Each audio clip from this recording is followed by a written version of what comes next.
કોઈ કારણોસર ભારતીય જનતા પાર્ટીને ફાયદો કરાવવા માટે અને ખરેખર જોવા જઈએ તો લોકશાહીનું આ દમન થઈ રહ્યું છે અને સરમુખત્યારશાહીનું આ વરવું રૂપ છે, ત્યારે કોંગ્રેસ પાર્ટીને આ ક્યાંક ને ક્યાંક નુકસાન પહોંચાડવા માટે રાજકીય હાઠા બનીને આ નિર્ણય લેવામાં આવ્યો છે। તેની સામે કોંગ્રેસે જે ઉમેદવારોના ફોર્મો ભરેલા તેમાં એ લોકોની અણસમજ અને અનાવડતના હિસાબે એ લોકો સમયસર મેન્ટેન રજૂ ન કરી શક્યા હતા।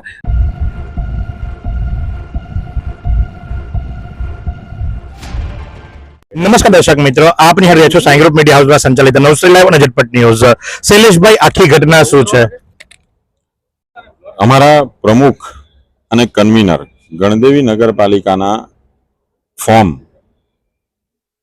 ભરવાની પ્રક્રિયા ચાલુ હતી। 3 વાગ્યાને 10 મિનિટ સુધી એમણે એમના ફોર્મ જે ચૂંટણી અધિકારી એટલે કે પ્રાંત અધિકારીની ઓફિસમાં ફોર્મ ફિલઅપ કરી રહ્યા હતા। એ સમયે 3 વાગ્યાને 10 મિનિટનો સમય થઈ ગયો હતો।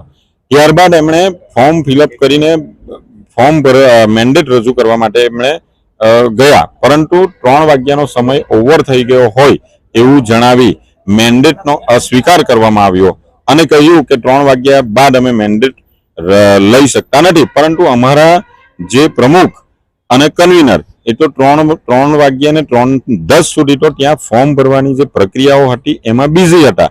ત્યારે એ ફોર્મ મેન્ડેટ કેવી રીતે આપવા માટે જાય? 3:10 જ્યારે મેન્ડેટ એમના જ પ્રિમાઇસીસમાં હોવા છતાં પણ અસ્વીકાર કરીને કોઈ કારણોસર ભારતીય જનતા પાર્ટીને ફાયદો કરાવવા માટે અને ખરેખર જોવા જઈએ તો લોકશાહીનું આ દમન થઈ રહ્યું છે અને સરમુખત્યારશાહીનું આ વરવું રૂપ છે, ત્યારે કોંગ્રેસ પાર્ટીને આ ક્યાંક ને ક્યાંક નુકસાન પહોંચાડવા માટે રાજકીય હાઠા બનીને આ નિર્ણય લેવામાં આવ્યો છે અને કોંગ્રેસ પાર્ટીને નુકસાન પહોંચાડવામાં આવી રહ્યું છે। કારણ કે કોંગ્રેસ પાર્ટી આ સમયે સારી કન્ડિશનમાં છે। લોકો ભારતીય જનતા પાર્ટીના વિરોધમાં મત આપવા જઈ રહ્યા હતા અને ગુજરાતના પારડીવાલા અને જસ્ટિસ વોરાના 2021ના એક જજમેન્ટ મુજબ એમણે જણાવ્યું, ગાઈડલાઈન આપી છે કે લોકશાહીના હિતમાં ચૂંટણી અધિકારીએ આ નિર્ણય લેવો જોઈએ।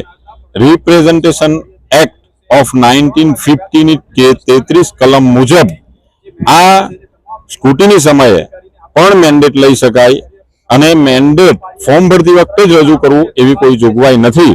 ત્યારે આ નિર્ણયને અમે હાઈકોર્ટમાં પડકારીશું।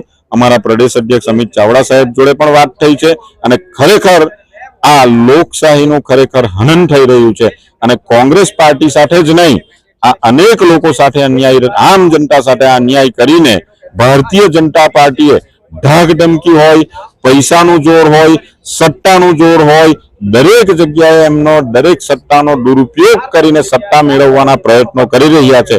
આ લોકશાહીનું હનન છે અને દેશ માટે આવનારા સમયમાં ખૂબ જ ખતરારૂપ છે। વાત જો કરવામાં આવે તો નોર્મલી એવું હોય કે મેન્ડેટ ના આપો તો સીધા સીધા અપક્ષમાં જાય, અપક્ષ તરીકે એમના ફોર્મ સ્વીકારવામાં આવે, પણ જો કે ટેકેદારોને દરખાસ્ત કરનાર પૂરતા પ્રમાણમાં હોવા જોઈએ।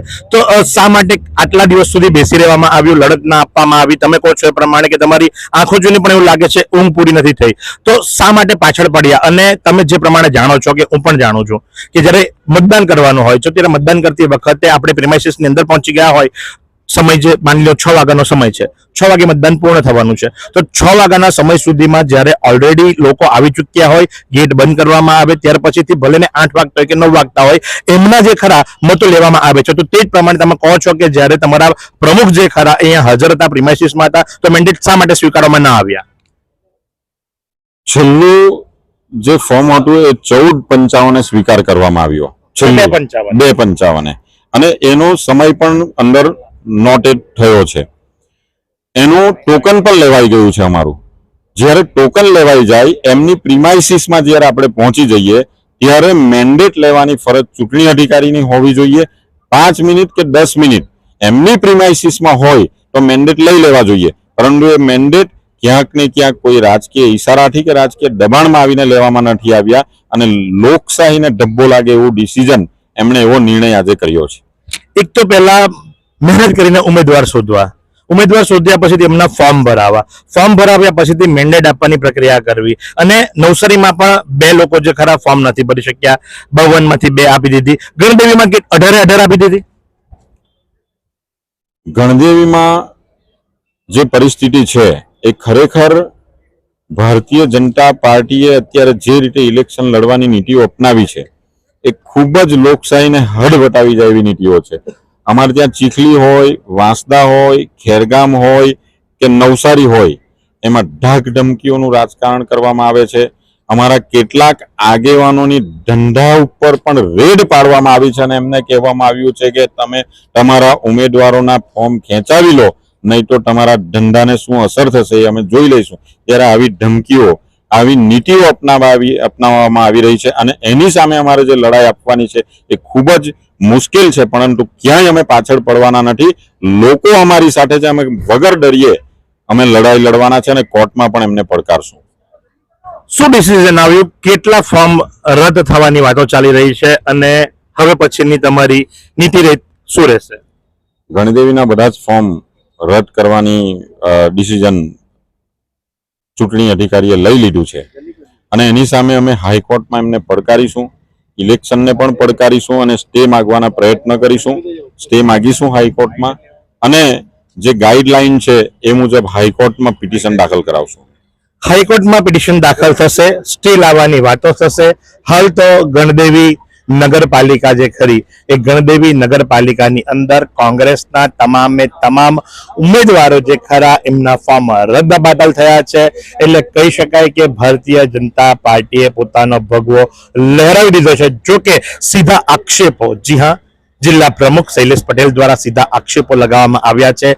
ધાક ધમકી અને એકશાહી ચલાવી અને લોકશાહીનું હનન કરવામાં આવ્યું છે અને માટે જ કરી ગણદેવી નગરપાલિકાની ચૂંટણી હવે નિરસ્ત થઈ ચૂકી છે અને ભારતીય જનતા પાર્ટીએ પછી શૈલેષભાઈના કીધા મુજબ એ ધાક ધમકી હોય, એકહથ્થું શાસન હોય, સત્તાનો દુરુપયોગ હોય, પણ તમામ કોંગ્રેસના ઉમેદવારોના ફોર્મ રદબાતલ થયા છે અને ભાજપે ભગવો લહેરાવી દીધો છે. એવી કઈ હોસ્પિટલ છે જ્યાં કેન્સર માટે સર્જરીની સેવા હોય, કિમોથેરાપીની સારવાર હોય, રેડિયેશનની સારવાર હોય, પીટી સીટી સ્કેન હોય, કેન્સરની પેથોલોજી હોય, મેમોગ્રાફી હોય, એટલે કે બધું જ. હા, બધી જ સારવાર એક જ હોસ્પિટલમાં હોય. તે છે નવસારી નિરાલી કેન્સર હોસ્પિટલ. વિરામ બાદ આપનું હાર્દિક સ્વાગત છે અને પ્રાણલાલભાઈ આપણી સાથે જોડાયા છે. પ્રાણલાલભાઈ, આખી ઘટના વિશે તમારું મંતવ્ય શું છે? તમે શું કહેવા માંગશો અને આ ઘટનાને તમારા શબ્દોમાં કઈ રીતે તમે વધાવશો કે વખોડશો? ગણદેવી નગરપાલિકાની હાલે ચૂંટણી ચાલી રહી છે, તેમાં ભારતીય જનતા પાર્ટીના 24 ઉમેદવારોના ફોર્મો ભરાયા છે. તેની સામે કોંગ્રેસે જે ઉમેદવારોના ફોર્મો ભરેલા તેમાં એ લોકોની અણસમજ અને અનાવડતના હિસાબે એ લોકો સમયસર મેન્ટેન રજૂ ન કરી શક્યા હતા. આજે જે ફોર્મ ચકાસણીનો દિવસ ચાલી રહ્યો છે, લગભગ 3 કરોડના ચકાસણી થઈ ગઈ છે. એની સામે જે એ લોકો સમયસર રજૂઆત ન કરવાના હિસાબે કોંગ્રેસના તમામ ઉમેદવારોના ફોર્મ રદ થયા છે અને આગામી દિવસોમાં જે અપક્ષ 4 વોર્ડમાં છે તે પણ અમે આવતીકાલ સુધી લગભગ અમે ફોર્મ ભારતીય જનતા પાર્ટીની તરફેણમાં ખેંચશે અને સમરસ નગરપાલિકા બને એવી અમારી આશા છે. એટલે પ્રાણલભાઈ બીજેપીમાં પ્રાણ ફૂકી દીધે વાત તો પાકી ને પાકી કારણ કે ભારતીય જનતા પાર્ટી ગણદેવી જનતાનો વિશ્વાસ છે અને વિકાસ ગણદેવી નગરપાલિકામાં થયો છે. હું જ્યારે પ્રમુખ હતો પછી જે અમારા ભાવેશભાઈ હતા, અમે ખંભે મિલાવીને ગણદેવી નગરને સુંદર અને સ્વચ્છ ગણદેવી બનાવ્યું છે.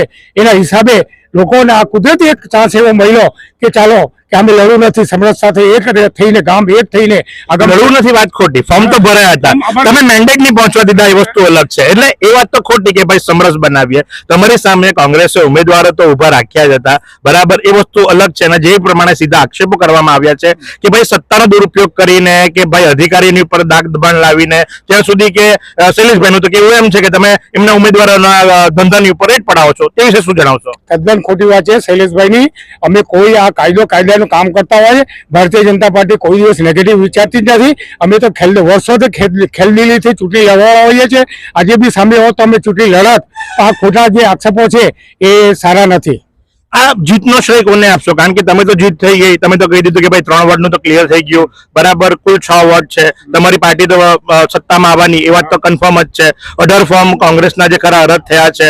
અપક્ષની તમે પરિસ્થિતિ જણાવી દીધી કે ભાઈ અપક્ષને બી અમે ખેંચાવડાવી લેશું, અપક્ષને બી અમારામાં લઈ લેશું. એટલે ટૂંકમાં તમે ઇલેક્શન નથી થવા દેવાના એમ ને? અચ્છા, એ તો કુદરતી બાબત છે ને. આ તો સંજોગ એવા તમે તો કીધું ને કે ભાઈ અમે તો ઇલેક્શન કરવા જ નથી દેવા, અમે સમરસ બનાવી દેવું. આ કાયદાકીય એ લોકો નીકળી ગયા, તેમાં ભારતીય જનતા પાર્ટી શું કહે છે? અચ્છા, કાયદાકીય નીકળી ગયા, ભારતીય જનતા પાર્ટી શું કહે છે, તો અપક્ષ ઉમેદવારો ચોક્કસથી ફોર્મ ખેંચી લેશે એવું કઈ રીતે તમે કહી શકો? અપક્ષોની સાથે અમારી જે પરામર્શ થઈ છે આગામી દિવસોમાં ભારતીય જનતા પાર્ટીની તરફેણમાં એવી અમને આશા છે. અચ્છા, એટલે પ્રાણલાલભાઈ પ્રાણ ફૂંકી દીધા છે ને એમનું કેવું એમ છે કે આગામી દિવસોની અંદર એ અપક્ષના જે ઉમેદવારો છે એમને પણ સમજાવી પટાવી અને કદાચ શૈલેષભાઈની ભાષામાં કહીએ તો ધાક ધમકી આપી અને ત્યાર પછીથી બરાબર ફોર્મ જે ખરા પાછા ખેંચાવડાવી લેશે. તો શૈલેષભાઈને સાંભળ્યા, પ્રાણલીવનભાઈને સાંભળ્યા અને આ જ પ્રમાણે અમે ચીખલી પ્રાંતમાંથી તમને પડે પડની અપડેટ આપતા રહીશું. નિહાળતા રહો 911 ઝટપટ ન્યૂઝ.